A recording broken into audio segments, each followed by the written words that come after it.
ça? Je t'ai dit déjà que moi je viens de faire le shopping, et toi je vois que tu es en train de lire. Qu'est-ce que tu es en train de lire? Donc, je suis en train de méditer la Bible. Je te cherchais pour te demander quelques questions sur la vie chrétienne. Question est de savoir comment ne pas perdre son identité de la vie chrétienne. Ta préoccupation était, n'est-ce pas, de savoir comment faire pour ne pas perdre son identité, c'est ça, non?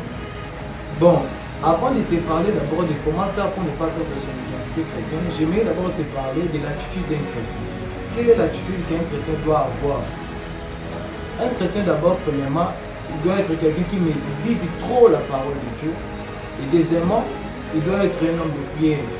Tu dois être un homme de prière, comme 1 Thessaloniciens 5, 17 nous dit, prier sans cesse. C'est-à-dire, tant que chrétien, pour ne pas d'abord perdre son identité, si seulement tu as cette attitude-là, tu pries beaucoup, tu gênes, tu médites la parole de Dieu, en tout cas, l'intention de ne pas perdre ton identité chrétienne, vraiment, c'est l'association. Ok, merci beaucoup pour votre réponse.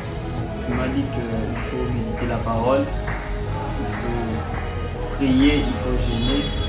Mais j'ai aussi une question à te poser.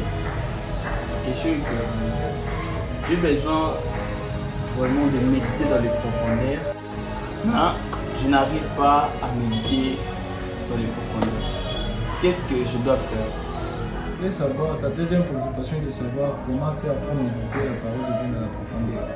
Et la première des choses, d'abord, je dois te dire que la Bible nous dit ceci, le Saint-Esprit, il vous enseignera et il vous conduira dans la vérité. C'est-à-dire, il faut faire appel au Saint-Esprit. Tu dois invoquer maintenant l'esprit de la compréhension. Et puis cet esprit-là va t'aider à comprendre, n'est-ce pas, ce que tu es en train de lire. Quand tu es rempli du Saint-Esprit, quand tu fais appel au Saint-Esprit, le Saint-Esprit va te faciliter la tâche. Tu vois? Donc il faut demander au Saint-Esprit avant d'abord de prier, avant d'abord de méditer la parole de Dieu. Prends d'abord ton temps de prier et puis prends ta Bible. Merci beaucoup, homme de Dieu. Je suis vraiment béni par votre présence.